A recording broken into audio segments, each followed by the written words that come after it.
Hi all, welcome back to our channel. എല്ലാവരും സുഖമായിട്ടിരിക്കുന്നു. അപ്പൊ നമ്മള് എന്താ പറയുക, ഒരു ചാലഞ്ച് ഫിനിഷ് ചെയ്ത് നമ്മൾ റെസ്റ്റ് ചെയ്യായിരുന്നു. ഒരാഴ്ച നമ്മൾ റെസ്റ്റ് എടുത്തു.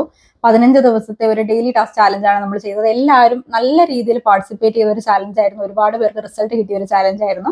അപ്പൊ അതിനുശേഷം നമ്മൾ നെക്സ്റ്റ് ചാലഞ്ചുമായിട്ട് വന്നിരിക്കുകയാണ്. അപ്പൊ ഇത്തവണ നമ്മളൊരു സ്പെഷ്യൽ കാറ്റഗറിക്ക് വേണ്ടിയിട്ടാണ് ഈ ഒരു ചാലഞ്ച് ചെയ്യുന്നത് കേട്ടോ. എനിക്ക് തോന്നുന്നു നമ്മൾ ഫസ്റ്റ് ടൈമാണ് ഹാപ്പി വൈബ്സിൽ ഇങ്ങനെ ഈ ഒരു സ്പെഷ്യൽ കാറ്റഗറിക്ക് വേണ്ടി മാത്രം ഒരു ചാലഞ്ച് ചെയ്യുന്നത്.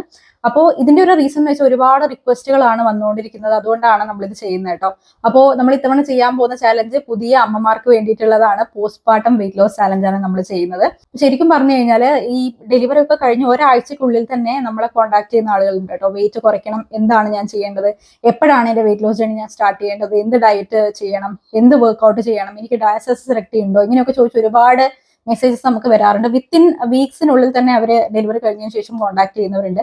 അപ്പൊ അത് ചിലപ്പോൾ അവരുടെ സർക്കംസ്റ്റാൻസസ് ആയിരിക്കാം. എന്താ പറയേണ്ടത്, നമുക്ക് നമ്മൾ 9 months നമ്മൾ എങ്ങനെയായിരുന്നു, എത്ര നമ്മളെ കെയർ ചെയ്തോ, അല്ലെങ്കിൽ നമ്മൾ മറ്റുള്ളവർ കെയർ ചെയ്തോ, അതിനേക്കാളും കുറച്ചും കൂടി എക്സ്ട്രാ കെയർ കിട്ടേണ്ട ഒരു സമയമാണ് ഈ ഒരു പോസ്റ്റ്പാർട്ടം സ്റ്റേജ് എന്ന് പറയുന്നത്. നമ്മുടെ കംപ്ലീറ്റ്ലി നമ്മുടെ മൈൻഡും നമ്മുടെ ബോഡിയും ഒക്കെ നമ്മുടെ കൈവിട്ട് പോകാൻ ചാൻസ് ഉള്ള ഒരു ടൈമാണിത്. അപ്പൊ ആ സമയത്ത് നമ്മളെ കംപ്ലീറ്റ്ലി കെയർ ചെയ്ത് കഴിഞ്ഞാലേ മതിയാവുള്ളൂ. അപ്പൊ ആ സമയത്ത് നമ്മൾ വെയിറ്റ് ലോസിനെ പറ്റി ആലോചിച്ച് വറി ചെയ്യാന്ന് പറയുന്നത് ശരിക്കും പാടില്ലാത്തൊരു കാര്യമാണ്.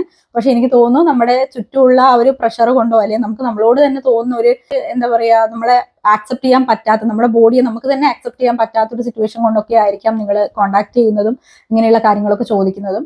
പക്ഷെ എനിക്ക് പറയാനുള്ള ഒരു കാര്യം എന്ന് വെച്ചാൽ, നിങ്ങൾ കംപ്ലീറ്റ്ലി പീസ്ഫുൾ ആയിട്ടിരിക്കേണ്ട ഒരു സമയമാണ് നിങ്ങളുടെ പോസ്റ്റ്പാർട്ടം സ്റ്റേജ്. ആദ്യത്തെ ഒരു 3 മാസം എന്ന് പറയുന്നത്, അതിപ്പോൾ നിങ്ങൾ സി സെക്ഷൻ ആയിക്കോട്ടെ, നോർമൽ ഡെലിവറി ആയിക്കോട്ടെ, ഏത് ടൈപ്പ് ഓഫ് ഡെലിവറി ആണെങ്കിലും ആദ്യത്തെ 3 മാസം നിങ്ങൾ കുഞ്ഞുമായിട്ട് ബോണ്ട് ചെയ്യാനുള്ള ഒരു ടൈമാണ്. ആ സമയത്ത് നമ്മൾ വെയിറ്റ് ലോസിനെ പറ്റി ചിന്തിക്കേണ്ട ആവശ്യം പോലും ഇല്ല എന്നാണ് എൻ്റെ ഒരു സജഷൻ. അത് പ്രോപ്പർ ആയിട്ട് ഫിനിഷ് ചെയ്തതിന് ശേഷം ആയിരിക്കണം നിങ്ങളുടെ ഫിറ്റ്നസ് ജേർണി നിങ്ങൾ സ്റ്റാർട്ട് ചെയ്യേണ്ടത്. അപ്പൊ ആ സമയത്ത് നിങ്ങൾക്ക് യൂസ്ഫുൾ ആവുന്ന ഒരു വീഡിയോ ആയിരിക്കാം. ചിലപ്പോൾ ആ ഒരു സമയത്തിലേക്ക് എത്തിപ്പെട്ട ഒരുപാട് പേരും ഈ ഒരു വീഡിയോ കാണുന്നുണ്ടാവും. അപ്പൊ നിങ്ങൾക്കും സ്റ്റാർട്ട് ചെയ്യാനുള്ള ഒരു സമയം കൂടിയാണിത്. പിന്നെ എടുത്തു പറയേണ്ട ഒരു കാര്യം എന്ന് വെച്ച് കഴിഞ്ഞാൽ, ഒരുപാട് പേര് നമ്മളെ കോൺടാക്ട് ചെയ്യുന്നത് അവർക്ക് വേണ്ടിയല്ല, അവരുടെ ചുറ്റുമുള്ള ആളുകൾക്ക് വേണ്ടിയിട്ടാണ്. ബോഡി ഷേമിങ് കാരണം നമ്മളെ കോൺടാക്ട് ചെയ്യുന്ന ഒരുപാട് പേരുണ്ട് വെയിറ്റ് ലോസ് ജേർണി സ്റ്റാർട്ട് ചെയ്യാനായിട്ട്, പ്രത്യേകിച്ച് അവരുടെ പാർട്ട്ണറിന് തന്നെ. അപ്പോൾ എനിക്ക് നിങ്ങളുടെ അടുത്ത് പറയാനുള്ള ഒരു കാര്യം എന്ന് വെച്ച് കഴിഞ്ഞാൽ, നമ്മൾ ഈ ഒരു കുഞ്ഞിനെ നമ്മൾ എന്താ പറയാ, നമ്മൾ പ്രഗ്നന്റ് ആവുക, നമ്മൾ പ്രസവിക്കുക, ആ ഒരു സ്റ്റേജിലൂടെ ഒക്കെ കടന്നു പോകുന്ന ഒരു വലിയൊരു ഫേസ് ആണ്. ഒരു പെൺകുട്ടി ഇതുവരെ ഫേസ് ചെയ്യാത്തൊരു സംഭവമാണത്. ആദ്യമായിട്ട് പ്രഗ്നന്റ് ആവുന്നവര് ഒരു കുഞ്ഞിനെ ഡെലിവറി ചെയ്യുക, അതിനെ നോക്കുക എന്നൊക്കെ പറയുന്ന ഒരു ടോട്ടൽ ഡിഫറെന്റ് എക്സ്പീരിയൻസ് ആണ്, ഒരു ഫസ്റ്റ് എക്സ്പീരിയൻസ് ആണ് അവർക്ക്. അപ്പൊ അത് ആക്സെപ്റ്റ് ചെയ്യാൻ തന്നെ അവർ പാടുപെടുന്ന ഒരു സമയത്തായിരിക്കും അവരുടെ ബോഡിനെ പറ്റി നിങ്ങളിങ്ങനെ എന്താ പറയുക, ബോഡി ഷെയിം ചെയ്യുന്ന രീതിയിൽ സംസാരിക്കുകയൊക്കെ ചെയ്തു കഴിഞ്ഞാൽ അത് ഏത് രീതിയിൽ അവർ എഫക്റ്റ് ആവുന്ന നമുക്ക് ചിന്തിക്കാൻ പോലും പറ്റാത്തൊരു കാര്യമാണ്. അപ്പൊ ഒരിക്കലും ആ ഒരു രീതിയിൽ മറ്റുള്ളവരെ വെച്ച് അവരുടെ പ്രഗ്നൻസി കഴിഞ്ഞു, അവരുടെ ബോഡി നോക്ക്, നിന്റെ ബോഡി നോക്ക് എന്നൊക്കെ പറഞ്ഞിട്ട് ഒരിക്കലും കമ്പയർ ചെയ്തിട്ട് അവരെ ബുദ്ധിമുട്ടിക്കാതിരിക്കുക. അവര് ആ കുഞ്ഞുമായിട്ട് ബോണ്ട് ചെയ്യുന്ന, അല്ലെങ്കിൽ കുഞ്ഞുമായിട്ട് കണക്ട് ആവുന്ന, അല്ലെങ്കിൽ ഈ ഒരു ഫേസ് അവർ ആക്സെപ്റ്റ് ചെയ്യുന്ന ഒരു സമയമാണ്, ആ സമയം അവർക്ക് കൊടുക്കുക. കാരണം ഈ ഒരു ഫേസ് ആക്സെപ്റ്റ് ചെയ്യാൻ നമ്മളെല്ലാവരും, അതായത് ഒരു ഹസ്ബൻഡും വൈഫും റെഡി ആയതിനു ശേഷമായിരിക്കും നിങ്ങൾ പ്രഗ്നന്റ് ആയിരിക്കുന്നത്. അപ്പൊ ആ ഒരു ഫേസിന്റെ എല്ലാ പാർട്ടുകളും, കുഞ്ഞ് ഡെലിവറി ചെയ്യുക, കുഞ്ഞിനെ കയ്യിൽ കിട്ടുക എന്നുള്ളത് മാത്രമല്ല, ആ ഒരു നമ്മുടെ കുഞ്ഞിനെ ഡെലിവറി ചെയ്യുന്നതിലൂടെ നമ്മുടെ ബോഡിക്ക് ഒരുപാട് മാറ്റങ്ങൾ ഉണ്ടായിട്ടുണ്ടാവും. ആ മാറ്റങ്ങളും കൂടി നമ്മൾ ആക്സെപ്റ്റ് ചെയ്യാൻ റെഡി ആയി കഴിഞ്ഞാൽ ഇതൊരു സ്മൂത്ത് ആയിട്ട് നമുക്ക് മുന്നോട്ട് പോകാൻ പറ്റുള്ളൂ. പലർക്കും ഈ ഒരു പ്രഗ്നൻസി സ്റ്റേജ് അല്ലെങ്കിൽ ഡെലിവറി സ്റ്റേജ് ഒക്കെ കഴിഞ്ഞതിന് ശേഷം റിലേഷൻഷിപ്പിൽ പോലും പല എന്താ പറയുക ബുദ്ധിമുട്ടുകളും ഉണ്ടാവുന്നതായിട്ട് കാണാറുണ്ട്. ഇതൊക്കെ ഇതിന്റെ ഈ ഒരു റീസൺസ് ഒക്കെ ആയിരിക്കാം. വെയിറ്റ് ലോസ്, അല്ലെങ്കിൽ നമ്മുടെ ബോഡി ആക്സെപ്റ്റ് ചെയ്യാൻ പറ്റാത്ത ഒരു അവസ്ഥ, സ്വയം ആക്സെപ്റ്റ് ചെയ്യാൻ പറ്റാത്ത അവസ്ഥ, ഇങ്ങനെയൊക്കെ കൊണ്ടായിരിക്കാം നമ്മുടെ സെൽഫ് എസ്റ്റീം ഒക്കെ കുറയുന്ന ഒരു അവസ്ഥ വരുമ്പോഴാണ് ഈ ഒരു റിലേഷൻഷിപ്പിൽ വരെ ഇഷ്യൂസ് ഉണ്ടാവുന്നത്. പക്ഷെ അതൊക്കെ നമ്മൾ വളരെ ഹെൽത്തി ആയിട്ടുള്ള രീതിയിൽ ഒന്ന് സമീപിക്കുകയാണെങ്കിൽ ഇങ്ങനത്തെ ഇഷ്യൂസ് ഒക്കെ നമുക്ക് ഒരു പരിധി വരെ കൺട്രോൾ ചെയ്യാനായിട്ട് പറ്റും. അപ്പോൾ ഈ കൂടെയുള്ളവരുടെ അടുത്ത് എനിക്ക് പറയാനുള്ളത്, നിങ്ങൾ ഈ ഒരു 9 മാസം അവരെ എങ്ങനെ കെയർ ചെയ്തോ അതിനേക്കാളും കുറച്ചും കൂടി എക്സ്ട്രാ കെയർ ആണ് ഇപ്പൊ അവർക്ക് വേണ്ടത്. ആ ഒരു 3 മാസം എന്ന് പറയുന്ന അവര് അത്രയും എന്താ പറയുക, അവർ ആഗ്രഹിക്കുന്ന ഒരു സമയമാണ്, ഒരു മീ ടൈമാണ്, അല്ലെങ്കിൽ അവരെ കുഞ്ഞുമായിട്ട് ബോണ്ട് ചെയ്യുന്ന ഒരു ടൈമാണ്. അപ്പൊ അതിന് അവരെ വിടുക, വേറെ ഒരു തരത്തിൽ അവരെ ബുദ്ധിമുട്ടിക്കാതെ, അവരെ ജഡ്ജ് ചെയ്യാതെ ആ ഒരു വഴിക്ക് അവരെ വിടുക എന്നുള്ളതാണ് എനിക്ക് പറയാനുള്ളത്. വെയിറ്റ് ലോസ് ഒക്കെ പിന്നീട് നമുക്ക് സാധിക്കാവുന്നതേ ഉള്ളൂ. ആർക്കാണ് വെയിറ്റ് കുറയ്ക്കാൻ പറ്റാത്തത്? അതിനുശേഷം അവരൊന്ന് പ്രിപ്പയർഡ് ആയി കഴിഞ്ഞാൽ, അവരുടെ ബോഡി അവരൊന്ന് പ്രിപ്പയർഡ് ആയി കഴിഞ്ഞാൽ അവർ തന്നെ അവരുടെ വെയിറ്റ് ലോസ് ജേർണി സ്റ്റാർട്ട് ചെയ്തോളും. അപ്പൊ അതിനെപ്പറ്റി കൂടെയുള്ളവരൊന്നും ആലോചിച്ച് വറി ചെയ്യേണ്ട ആവശ്യമില്ല എന്നുള്ളതാണ് എൻ്റെ ഒരു സജഷൻ. അപ്പൊ ഇനി നമുക്ക് നമ്മുടെ ടോപ്പിക്കിലോട്ട് കിടക്കാം. പോസ്റ്റ്പാർട്ടം വെയിറ്റ് ലോസ്, ആ ഒരു ചാലഞ്ചാണ് നമ്മൾ ഇത്തവണ ചെയ്യാൻ പോകുന്നത്. അപ്പോൾ അതിന്റെ ഡീറ്റെയിൽഡ് ആയിട്ടുള്ള കാര്യങ്ങളിലൊക്കെ നമുക്ക് കിടക്കാം. നമുക്ക് വീഡിയോയിലോട്ട് പോകാം.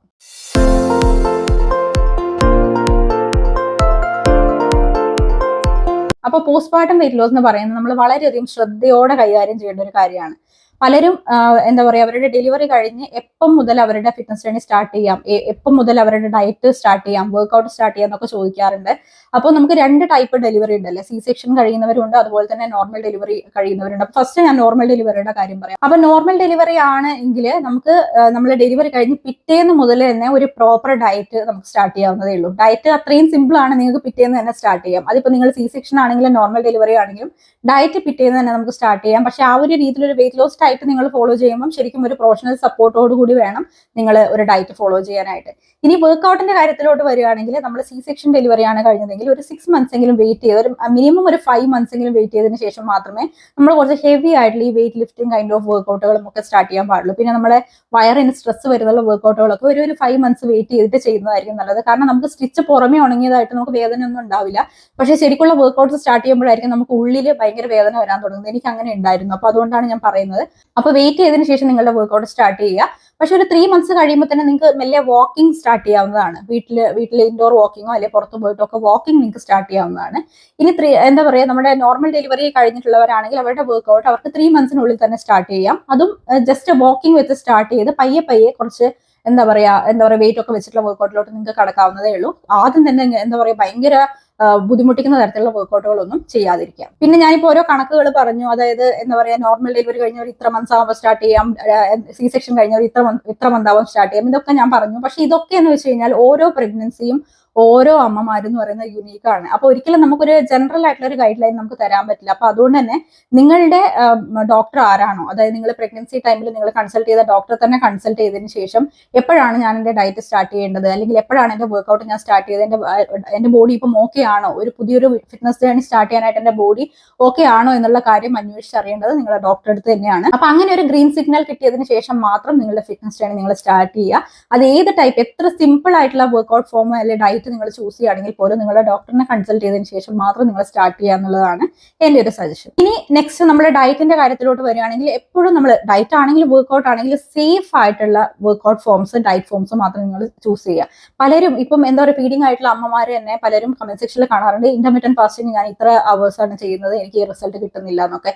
അപ്പൊ ഇന്റർമീഡിയന്റ് ഫാസ്റ്റിംഗ് ഒന്നും ഒരിക്കലും ഒരു ഫീഡിംഗ് മദറിന് പറഞ്ഞിട്ടുള്ളതല്ല. മാക്സിമം ഒരു ഡ്യൂറേഷൻ ഉണ്ട്, ആ ഡ്യൂറേഷൻ ഒക്കെ വെച്ച് നിങ്ങൾക്ക് ചെയ്യാവുന്നതാണെങ്കിൽ പോലും വളരെ റെസ്ട്രിക്റ്റഡ് ആയിട്ടുള്ള പാറ്റേൺ ഒക്കെ ഫോളോ ചെയ്ത് നോക്കുന്ന അമ്മമാരെ ഞാൻ കാണാറുണ്ട്. അപ്പൊ അങ്ങനെയൊന്നും നമ്മൾ ചെയ്യാൻ പാടില്ല. കാരണം നമ്മുടെ അത് മിൽക്കിന്റെ ക്വാളിറ്റിനെയും മിൽക്ക് സപ്ലൈനെയും ഒക്കെ ബാധിക്കുന്ന ഒരു കാര്യമാണ്. അപ്പൊ നമ്മൾ സേഫ് ആയിട്ടുള്ള ഡയറ്റ് ഫോളോ ചെയ്യാൻ വേണ്ടി നോക്കണം. ക്രാഷ് ഡയറ്റുകളൊക്കെ ചെയ്യുന്ന ഒരുപാട് ഫീഡിംഗ് മദേഴ്സിനെ എനിക്കറിയാം. അപ്പോൾ അത് പിന്നീട് അവരത് ചെയ്തിട്ട് അവർക്ക് ബുദ്ധിമുട്ട് വരുമ്പോഴാണ് അവർ നമ്മളെ കോൺടാക്ട് ചെയ്യുന്നത്. ഒരിക്കലും ചെയ്യുന്നതിന് മുന്നേ നമ്മളെ കോൺടാക്ട് ചെയ്യാറില്ല. അപ്പൊ ഇത് ചെയ്യാമോ എന്ന് പോലും അവർ ചോദിക്കാറില്ല. എല്ലാം ചെയ്ത് അവർക്ക് ബുദ്ധിമുട്ട് വരാൻ തുടങ്ങിയ ശേഷമാണ് നമ്മളെ കോൺടാക്ട് ചെയ്യുക. അപ്പോഴാണ് അവർ അറിയുന്നത് ഇതൊന്നും ചെയ്യാൻ പാടില്ല എന്ന്. അപ്പോൾ ഒരു നോർമൽ ആയിട്ടുള്ള ഒരു പേഴ്സൺ അല്ല നിങ്ങൾ ഫീഡിങ് ചെയ്യുന്ന ഒരാളാണ്. അതായത് നിങ്ങളുടെ കുഞ്ഞ് നിങ്ങളെ തന്നെ ഡിപ്പെൻഡ് ചെയ്തിരിക്കുകയാണ്. പ്രത്യേകിച്ച് ആദ്യത്തെ ഒരു 6 മാസം എന്ന് പറഞ്ഞു കഴിഞ്ഞാൽ നമ്മൾ എക്സ്ക്ലൂസീവ്ലി ബ്രസ്റ്റ് ഫീഡ് ചെയ്യുന്ന ഒരു സമയമാണ്. അപ്പൊ ആ സമയത്ത് നമ്മുടെ കുഞ്ഞ് ടോട്ടലി ഡിപ്പെൻഡ് ചെയ്യുന്ന, അവർക്ക് വേറെ എവിടെ നിന്നും ഫുഡ് കിട്ടാനില്ല, നമ്മളെയാണ് അവർ ഡിപ്പെൻഡ് ചെയ്യുന്നത്. അപ്പോൾ ആ ഒരു 6 മാസം അവരുടെ ബ്രെയിൻ ഡെവലപ്പ് ചെയ്യുന്ന ഒരു സമയം വളരെ ക്രൂഷ്യൽ ആയിട്ടുള്ള ഒരു ടൈമാണത്. അപ്പൊ നമ്മൾ ഒരു അമ്മ എന്നുള്ള നിലയിൽ ഒരു ബെസ്റ്റ് ക്വാളിറ്റി മിൽക്ക് അവർക്ക് കൊടുക്കുക എന്നുള്ളത് നമ്മുടെ റെസ്പോൺസിബിലിറ്റി ആണ്. അപ്പൊ നമ്മൾ ഇത്തരത്തിലുള്ള ക്രാഷ് ഡയറ്റിലോട്ട് പോകുമ്പോഴും അല്ലെങ്കിൽ ഭയങ്കര ഹാർഡ് ആയിട്ടുള്ള വർക്ക്ഔട്ടിലൊക്കെ പോകുമ്പോഴേ ഇത് നമ്മുടെ മിൽക്ക് സപ്ലൈനെ ബാധിക്കും, മിൽക്കിന്റെ ക്വാളിറ്റിനെ ബാധിക്കുന്ന ഒരു കാര്യമാണ്. ഇത് ഡയറക്റ്റ്ലി നമ്മുടെ കുഞ്ഞിന്റെ വളർച്ചയും ബാധിക്കുന്ന കാര്യമാണ്. അപ്പൊ നമ്മളൊരു കുഞ്ഞിനെ ഡെലിവറി ചെയ്ത് കഴിഞ്ഞാൽ അതിന് അറ്റ്ലീസ്റ്റ് നമുക്ക് എന്താ പറയുക ക്വാളിറ്റി ആയിട്ടുള്ള കാര്യങ്ങൾ കൊടുക്കുക എന്നുള്ളത് നമ്മുടെ റെസ്പോൺസിബിലിറ്റിയാണ്. അപ്പൊ അതൊരിക്കലും നമുക്ക് വെയിറ്റ് ലോസ് ചെയ്യാനായിട്ടുള്ള ഒരു ഡയറ്റും വർക്ക്ഔട്ടും അതിനെ എഫക്ട് ചെയ്യാനായിട്ട് പാടില്ല. അതുകൊണ്ടാണ് എപ്പോഴും നമ്മൾ safe workout, safe diet feeding സമയത്ത് ചെയ്യണം എന്നുള്ള കാര്യം പറയുന്നത്. അല്ലാതെ നിങ്ങൾ പെട്ടെന്ന് വെയിറ്റ് ലോസ് ചെയ്തു പോകുന്നതിൽ നമുക്ക് ബുദ്ധിമുട്ടുണ്ടായിട്ടല്ല, അത് നമ്മുടെ കുഞ്ഞുങ്ങളെ ബാധിക്കാൻ പാടില്ല. അതുകൊണ്ടാണ് നമ്മുടെ ടോപ്പ് പ്രിയോറിറ്റി ഈ ഒരു സമയത്ത് കുഞ്ഞ് തന്നെ ആയിരിക്കണം. അപ്പൊ അതുകൊണ്ടാണ് ഞാൻ എപ്പോഴും സേഫ് ആയിട്ടുള്ള ഡയറ്റും വർക്ക്ഔട്ടും ഒക്കെ നിങ്ങളുടെ അടുത്ത് ഫോളോ ചെയ്യാനായിട്ട് പറയുന്നത്. ഇന്റർമീഡിയന്റ് ഫാസ്റ്റിംഗ് ഫോളോ ചെയ്യരുതെന്ന് പറയുന്നതും അതുകൊണ്ട് തന്നെയാണ്. അപ്പൊ ഒരു ഫീഡിംഗ് മദർ ആണെങ്കിൽ മിനിമം ഒരു 1800 കലോറി ഡയറ്റ് എങ്കിലും ഫോളോ ചെയ്യണം. അതിപ്പോ നിങ്ങളുടെ കലോറി ഡെഫിസിറ്റിലൊക്കെ നോക്കിയിട്ടുള്ള ഡയറ്റ് ആണെങ്കിൽ പോലും 1800 കലോറിയിൽ താഴെ വരാൻ പാടില്ല എന്നാണ് പറയുന്നത്. കാരണം നിങ്ങൾ വിചാരിക്കും അയ്യോ 1800 കലോറി ഡയറ്റ് ഒക്കെ ഫോളോ ചെയ്തായിരിക്കും വണ്ണം കുറയോ നിങ്ങൾക്ക് ഡൗട്ട് ഉണ്ടാകും. പക്ഷെ നിങ്ങൾ ബ്രസ്റ്റ് ഫീഡ് ചെയ്യുന്നുണ്ടെങ്കിൽ ആ രീതിയിൽ തന്നെ നിങ്ങൾ നല്ല പോലെ കലോറി ബേൺ ചെയ്യുന്നുണ്ട്. നമുക്ക് ഒരു എന്താ പറയുക ബ്രസ്റ്റ് ഫീഡ് പ്രോപ്പർ ആയിട്ട് ചെയ്യുന്ന ഒരു അമ്മയ്ക്ക് നല്ല രീതിയിൽ കലോറി ആവശ്യമാണ്. ആ കലോറി നമുക്ക് കിട്ടുന്നത് നമ്മൾ കഴിക്കുന്ന ഫുഡ്സൊന്നും ഡ്രിങ്ക്സൊന്നും തന്നെയാണ്. അപ്പൊ അത് നമ്മൾ പ്രോപ്പർ ആയിട്ട് ഇൻടേക്ക് ചെയ്യുന്നില്ല എന്നുണ്ടെങ്കിൽ നല്ല രീതിയിൽ ബ്രസ്റ്റ് മിൽക്ക് പ്രൊഡ്യൂസ് ചെയ്യാൻ പോലും നമ്മുടെ ബോഡിക്ക് പറ്റാണ്ടാവും. നല്ല രീതിയിൽ ബ്രസ്റ്റ് മിൽക്ക് പ്രൊഡ്യൂസ് ആവുമ്പോഴും അത് കുട്ടികൾക്ക് നമ്മൾ ഫീഡ് ചെയ്യുമ്പോഴും ഒക്കെ നമ്മുടെ ബോഡി കലോറി ബേൺ ചെയ്യുന്നുണ്ട്. അപ്പൊ ആ രീതിയിൽ നോക്കുകയാണെങ്കിൽ നല്ലൊരു കലറി ബേൺ ആണ് നിങ്ങൾ ബ്രസ്റ്റ് ഫീഡിങ്ങിലൂടെ നിങ്ങൾക്ക് കിട്ടുന്നത്. അപ്പം എത്രത്തോളം നിങ്ങൾക്ക് ബ്രസ്റ്റ് ഫീഡ് ചെയ്യാൻ പറ്റുമോ അത്രത്തോളം നിങ്ങൾ ബ്രസ്റ്റ് ഫീഡ് ചെയ്യുക. അത് നിങ്ങളുടെ ഫിറ്റ്നസിന്റെ ഒരു തുടക്കമായിട്ട് തന്നെ നിങ്ങൾ കാണുക. നല്ല രീതിയിൽ നിങ്ങൾ വെറുതെ ഇരുന്നുകൊണ്ട് നിങ്ങൾ കലറി ബേൺ ചെയ്യാന്നുള്ള കാര്യം നിങ്ങൾ മനസ്സിലാക്കുക. പിന്നെയുള്ളത്, നമ്മളിപ്പോൾ ഒരു ഫിറ്റ്നസ് ജേർണി സ്റ്റാർട്ട് ചെയ്തതിന് ശേഷം, ഒരു ഡയറ്റും വർക്കൗട്ടും ഒക്കെ സ്റ്റാർട്ട് ചെയ്തതിന് ശേഷം, അതിപ്പോൾ നമുക്ക് എത്രത്തോളം സേഫ് ആയിട്ടുള്ള ഒരു റുട്ടീനാണ് നമ്മൾ ഫോളോ ചെയ്യുന്നതെങ്കിലും നമ്മുടെ ബോഡിയെ നമ്മൾ ലിസൺ ചെയ്യണം. Listen to your body. നിങ്ങളുടെ ഓരോരുത്തരുടെയും ബോഡി, ഓരോ ഫീഡിംഗ് മദേഴ്സും ഓരോ അമ്മമാരും യൂണീക്ക് ആണെന്ന് ഞാൻ വീണ്ടും വീണ്ടും പറയാണ്. അപ്പൊ നമുക്കത് എങ്ങനെയാണ് എഫക്ട് ആവുന്നത് നമുക്ക് മാത്രമേ അറിയാൻ പറ്റുള്ളൂ. അപ്പോൾ ഒരു ഡയറ്റ് ഫോളോ ചെയ്ത് വരുമ്പോഴേ, ഒരു വർക്കൗട്ട് ഫോളോ ചെയ്ത് വരുമ്പോൾ നിങ്ങളുടെ മിൽക്ക് സപ്ലൈക്ക് എന്തെങ്കിലും മാറ്റം ഉണ്ടാവുക, നിങ്ങൾക്ക് എന്തെങ്കിലും ലോ എനർജി ആയിട്ട് തോന്നുന്നു, ഒട്ടും തന്നെ നിങ്ങൾക്ക് ഇത് ഫോളോ ചെയ്യാൻ പറ്റാതെ തോന്നിക്കഴിഞ്ഞാൽ അത് അപ്പം തന്നെ സ്റ്റോപ്പ് ചെയ്യുക. എന്നിട്ട് വേറൊരു ഡയറ്റ് റൂട്ടീനിലോട്ട് നിങ്ങൾ മാറണം. അല്ലെങ്കിൽ കുറച്ചും കൂടെ പോർഷൻ സൈസ് ഇൻക്ലൂഡ് ചെയ്തുകൊണ്ടുള്ള ഒരു ഡയറ്റിലോട്ട് നിങ്ങൾ മാറണം. കാരണം നമുക്ക് ഏത് രീതിയിലാണ് നമ്മളെ അത് ബാധിക്കുക എന്നുള്ള കാര്യം പറയാൻ പറ്റില്ല. അപ്പൊ എപ്പോഴും always listen to your body. പിന്നെ ഇനി വർക്കൗട്ടിന്റെ കാര്യത്തിലോട്ട് വരികയാണെങ്കിൽ, ഞാൻ പറഞ്ഞു നിങ്ങൾക്ക് ഒരു 3 months, അതായത് നോർമൽ ഡെലിവറി ആണെങ്കിൽ 3 months മുതൽ തന്നെ നിങ്ങൾക്ക് വർക്കൗട്ട് സ്റ്റാർട്ട് ചെയ്യാം, വാക്കിംഗ് ആയിട്ട് സ്റ്റാർട്ട് ചെയ്യാം. പിന്നെ നിങ്ങൾക്ക് സ്ട്രെങ്ത് ട്രെയിനിങ്, കാർഡിയോയിലോട്ടൊക്കെ വരാവുന്നതാണ്. സി സെക്ഷൻ ആണെങ്കിൽ മിനിമം ഒരു 5 months വെയിറ്റ് ചെയ്യുക. 5 monthsനുള്ളിൽ തന്നെ നിങ്ങൾക്ക് വാക്കിംഗ് സ്റ്റാർട്ട് ചെയ്യാം. 6th month ഒക്കെ കംപ്ലീറ്റ് ആയി കഴിഞ്ഞാൽ നിങ്ങൾക്ക് കാർഡിയോ, സ്ട്രെങ്ത് ട്രെയിനിങ് വർക്കൗട്ടിലോട്ട് വരാവുന്നതാണ്. പ്രൊഫഷണൽ സപ്പോർട്ടോട് കൂടിയാണെങ്കിൽ കുറച്ചും കൂടെ ബെറ്റർ ആണ്. വർക്കൗട്ട് ചെയ്യുന്ന സമയത്ത് നിങ്ങൾ എന്തായാലും സപ്പോർട്ടീവ് ആയിട്ടുള്ള ഒരു ബ്രാ നിങ്ങൾ യൂസ് ചെയ്യണം. കാരണം നമ്മൾ ബ്രസ്റ്റ് ഫീഡ് ചെയ്യുന്ന സമയത്ത് നമ്മുടെ ബ്രസ്റ്റ് സൈസ് കുറച്ച് കൂടിയിട്ടുണ്ടാവും. അപ്പൊ ആ സമയത്ത് നമ്മൾ കുറച്ച് ജമ്പിങ് കൈൻഡ് ഓഫ് വർക്കൗട്ടുകളും കാര്യങ്ങളൊക്കെ ചെയ്യുമ്പോൾ നമ്മുടെ ബ്രസ്റ്റ് സാഗിങ് വരാനുള്ള ചാൻസ് ഉണ്ട്. ഓൾറെഡി നമ്മൾ ബ്രസ്റ്റ് ഫീഡ് ചെയ്യുമ്പോൾ നമുക്ക് ബ്രസ്റ്റ് കുറച്ച് സാഗ് ആവും. അപ്പൊ അത് നമ്മൾ വർക്കൗട്ടും കൂടി ചെയ്യുമ്പോൾ ഒരു പ്രോപ്പർ സപ്പോർട്ടീവ് ആയിട്ടുള്ള ബ്രാ യൂസ് ചെയ്യുന്നില്ലെങ്കിൽ വീണ്ടും അത് സാഗ് ആവാനുള്ള ചാൻസ് ഉണ്ട്. സാഗ് ആയി കഴിഞ്ഞാൽ തിരിച്ച് നമ്മുടെ ബ്രസ്റ്റിനെ പഴയ രീതിയിലാക്കാൻ നമുക്ക് പറ്റില്ല. അപ്പൊ കഴിയുന്നത് സാഗ് ആവാതെ നോക്കാനാണ് നമ്മൾ ശ്രമിക്കേണ്ടത്. So prevention is better than cure. അതുകൊണ്ട് തന്നെ പ്രോപ്പർ ആയിട്ടുള്ള ഒരു സപ്പോർട്ടീവ് ബ്രാ തന്നെ നിങ്ങൾ യൂസ് ചെയ്യുക. അതിന് ചിലപ്പം ഒരു എമൗണ്ട് ആയി ഒരു 999 rupees മുതൽ നല്ല ക്വാളിറ്റി ബ്രാ നിങ്ങൾക്ക് കിട്ടും. അപ്പോൾ അത് ആ പ്രോപ്പർ ആയിട്ടുള്ള രീതിയിൽ തന്നെ നിങ്ങൾ ഇൻവെസ്റ്റ് ചെയ്തിട്ട് അത് സ്റ്റാർട്ട് ചെയ്യാൻ വേണ്ടി നോക്കുക. അല്ലെങ്കിൽ കുറച്ച് കഴിഞ്ഞാൽ നമ്മൾ തന്നെ ബുദ്ധിമുട്ടേണ്ടി വരും. സാഗി ബ്രസ്റ്റ് ആർക്കും തന്നെ ഇഷ്ടമുള്ള കാര്യമായിരിക്കില്ല. സോ അത് പ്രിവെന്റ് ചെയ്യാനുള്ള എല്ലാ മെഷേഴ്സും ചെയ്തുകൊണ്ടായിരിക്കണം നിങ്ങളുടെ ഫിറ്റ്നസ് ജേർണി നിങ്ങൾ സ്റ്റാർട്ട് ചെയ്യേണ്ടത്. അപ്പൊ ഇത്രയാണ് നമ്മുടെ ഈ ഒരു postpartum weight loss journey start ചെയ്യുന്നതിന് മുമ്പ് എനിക്ക് പറയാനുള്ളത്. അപ്പൊ നിങ്ങൾക്ക് വളരെ ഹെൽത്തി ആയിട്ടുള്ള, ന്യൂട്രിയൻ ഡെൻസ് ആയിട്ടുള്ള ഒരു ഡയറ്റ് പ്ലാൻ ആയിരിക്കും ഞാൻ പ്രൊവൈഡ് ചെയ്യുന്നത്. അത് അതേപടി തന്നെ നിങ്ങൾ ഫോളോ ചെയ്യാൻ വേണ്ടി നോക്കുക. കഴിയുന്നതും പോർഷൻ ഒന്നും കുറയ്ക്കാതെ നിങ്ങൾ കഴിക്കാൻ വേണ്ടി നോക്കുക. ഞാൻ പറഞ്ഞു മിനിമം 1800 അല്ലെങ്കിൽ ഒരു 1500 കലോറി നമ്മൾ ഡെയിലി ഇൻടേക്ക് ചെയ്യണം. അതിൽ കുറയാൻ പാടില്ല. അപ്പോൾ നിങ്ങൾ ബ്രസ്റ്റ് ഫീഡ് ചെയ്യുക. അതാണ് എനിക്ക് പറയാനുള്ളത്. ഇപ്പോൾ കൂടുതൽ എക്സ്ട്രാ കലോറി നിങ്ങൾക്ക് ബേൺ ചെയ്യാനായിട്ട് സാധിക്കും. ഒരിക്കലും നിങ്ങളുടെ ഡയറ്റിൽ നിങ്ങൾ കോംപ്രമൈസ് ചെയ്യാതിരിക്കുക. നല്ല പ്രോട്ടീൻ റിച്ച് ആയിട്ടുള്ള ആഹാരങ്ങൾ തന്നെ നിങ്ങൾ ഈ സമയത്ത് കഴിക്കണം. നല്ല ക്വാളിറ്റി മിൽക്ക് ഉണ്ടാവണം. നമ്മുടെ കുഞ്ഞ് എപ്പോഴും ആരോഗ്യത്തോടെ വളർന്നു വരാനാണ് നമ്മൾ ശ്രമിക്കേണ്ടത്. അപ്പൊ നമ്മുടെ കുഞ്ഞുങ്ങൾ നമ്മളെ ഡിപ്പെൻഡ് ചെയ്യുന്നിടത്തോളം കാലം അത് നമ്മൾ മാക്സിമം ക്വാളിറ്റിയോടെ തന്നെ കൊടുക്കാനായിട്ട് ശ്രമിക്കണം. അപ്പൊ ഇനി നമ്മുടെ ഡയറ്റ് പ്ലാനിലോട്ട് വരികയാണെങ്കിൽ, ഇനി വരുന്ന 14 ദിവസത്തേക്ക് നിങ്ങൾക്ക് ഫോളോ ചെയ്യാനായിട്ടുള്ള ഒരു വെൽ സ്ട്രക്ചേർഡ് ആയിട്ടുള്ള ഒരു മീൽ പ്ലാന് താഴെ കമന്റ് സെക്ഷനിൽ ഞാൻ കൊടുത്തിട്ടുണ്ട്. ആ ഒരു കമന്റ് ആയിട്ട് പിൻ ചെയ്ത് വെച്ചിട്ടുണ്ട്. അതുപോലെ തന്നെ ഡിസ്ക്രിപ്ഷൻ ബോക്സിൽ ഞാൻ കൊടുത്തിട്ടുണ്ട്. അത് നോക്കിയിട്ട് നിങ്ങൾക്ക് അത് എഴുതി വെക്കാം, അല്ലെങ്കിൽ നിങ്ങൾക്ക് സ്ക്രീൻഷോട്ട് എടുത്ത് വെക്കാം. അത് നിങ്ങൾക്ക് ഫോളോ ചെയ്യാവുന്നതാണ്. ഇനി ഈ ഒരു സെയിം ഡയറ്റ് തന്നെ മറ്റുള്ളവർക്ക് ഫോളോ ചെയ്യാമോ എന്ന് ചോദിച്ചു കഴിഞ്ഞാൽ ചെയ്യാവുന്നതേ ഉള്ളൂ. നല്ല ന്യൂട്രിയൻ ഡെൻസ് ആയിട്ടുള്ള ഒരു വെയിറ്റ് ലോസ് ഡയറ്റ് ആണ്. അപ്പൊ നിങ്ങൾക്ക് കുറച്ച് പോർഷൻ നിങ്ങൾക്ക് കൂടുതലായിട്ട് തോന്നുന്നുണ്ടെങ്കിൽ നിങ്ങൾക്ക് പോർഷൻ കുറച്ചിട്ട് വേണമെങ്കിൽ കഴിക്കാം. ആ രീതിയിൽ നിങ്ങൾക്കും വെയിറ്റ് ലോസ് പോസിബിൾ ആവുന്ന ഒരു മീൽ പ്ലാൻ തന്നെയാണിത്. അപ്പൊ നാളെ മുതൽ നിങ്ങളുടെ പോസ്റ്റ്പാർട്ടം വെയിറ്റ് ലോസ് ജേർണി നിങ്ങൾക്ക് സ്റ്റാർട്ട് ചെയ്യാം. അപ്പൊ നിങ്ങളുടെ ബോഡി അതിന് റെഡി ആണോ എന്നുള്ള കാര്യം നോക്കിയതിന് ശേഷം മാത്രം നിങ്ങളുടെ ജേർണി നിങ്ങൾ സ്റ്റാർട്ട് ചെയ്യുക. ഒരുപാട് തിരക്ക് പിടിച്ചിട്ടൊന്നും നിങ്ങൾ ഫിറ്റ്നസ് ജേർണി നിങ്ങൾ സ്റ്റാർട്ട് ചെയ്യേണ്ട കാര്യമില്ല. എല്ലാം വളരെ സ്മൂത്ത് ആൻഡ് സ്ലോ ആയിട്ട് നിങ്ങൾ സ്റ്റാർട്ട് ചെയ്യുക. നമ്മൾ സ്ലോ ആയിട്ട് പോയി കഴിഞ്ഞാൽ നമുക്ക് റിസൾട്ട് കിട്ടിയാൽ പോരെ, അത്രമാത്രം നിങ്ങൾ ആലോചിക്കാം. അപ്പൊ നിങ്ങൾ റെഡി ആണെങ്കിൽ നാളെ തന്നെ നിങ്ങൾക്ക് നിങ്ങളുടെ ഫിറ്റ്നസ് ജേർണി സ്റ്റാർട്ട് ചെയ്യാവുന്നതാണ്. With the same diet plan ഞാൻ ഓൾറെഡി കൊടുത്തിട്ടുണ്ട്. പിന്നെ നിങ്ങളുടെ വർക്കൗട്ടിന്റെ കാര്യമാണ്. വർക്കൗട്ടിന്റെ വീഡിയോ നാളെ 2 PM ആകുമ്പോൾ നിങ്ങൾക്ക് കിട്ടുന്നതായിരിക്കും. നമ്മുടെ ട്രെയിനർ പൂജയാണ് ആ ഒരു വർക്കൗട്ട് നിങ്ങൾക്ക് വേണ്ടി ഡിസൈൻ ചെയ്തിരിക്കുന്നത്. അപ്പൊ മാക്സിമം അതേപടി തന്നെ പോസ്റ്ററൊക്കെ കറക്റ്റ് ആയിട്ട് തന്നെ ഫോളോ ചെയ്യാനായിട്ട് നോക്കുക. തെറ്റിക്കാതിരിക്കുക. എങ്ങനെയാണോ നമ്മൾ ട്രെയിനർ കാണിച്ചിരുന്നത് ആ ഒരു രീതിയിൽ തന്നെ ചെയ്യാൻ വേണ്ടി നോക്കുക. പിന്നെ ഡയാസ്റ്റസിസ് റെക്ടിയുടെ കാര്യമുണ്ട്. അപ്പൊ ഡയാസ്റ്റസിസ് റെക്ടി ഫ്രണ്ട്ലി ആയിട്ടുള്ള വർക്കൗട്ടുകളാണ് നമ്മൾ നാളത്തെ ആ ഒരു വീഡിയോയിൽ പ്രൊവൈഡ് ചെയ്യുന്നത്. അപ്പൊ നിങ്ങൾക്ക് ഈസി ആയിട്ട് ചെയ്യാവുന്നതേ ഉള്ളൂ. ഇനി നിങ്ങൾക്ക് ഡയാസ്റ്റസിസ് റെക്ടി എന്താണ്, അതിനെപ്പറ്റി എന്തെങ്കിലും ഡൗട്ട് ഉണ്ടെങ്കിൽ താഴെ കമന്റ് സെക്ഷനിൽ പറയാം. ഞാൻ എന്തായാലും അതിനെ പറ്റിയിട്ടുള്ള ഒരു വീഡിയോ കൂടി ചെയ്യുന്നതായിരിക്കും. എന്താണ് ഡയാസ്റ്റസിസ് റെക്ടി, എങ്ങനെ അത് ഐഡന്റിഫൈ ചെയ്യാം, അങ്ങനെയൊക്കെ കുറച്ച് ഡീറ്റെയിൽ ആയിട്ടുള്ള ഒരു വീഡിയോ ഞാൻ ചെയ്യുന്നതായിരിക്കും കേട്ടോ. അപ്പോൾ എല്ലാവരും റെഡിയാണോ? റെഡിയാണെങ്കിൽ താഴെ കമന്റ് സെക്ഷനിൽ പറയാം. പിന്നെ DR-നെ പറ്റി, അതായത് ഡയാസ്റ്റസിസ് റെക്ടിനെ പറ്റി ഡൗട്ട് ഉണ്ടെങ്കിലും താഴെ കമന്റ് സെക്ഷനിൽ പറയാം.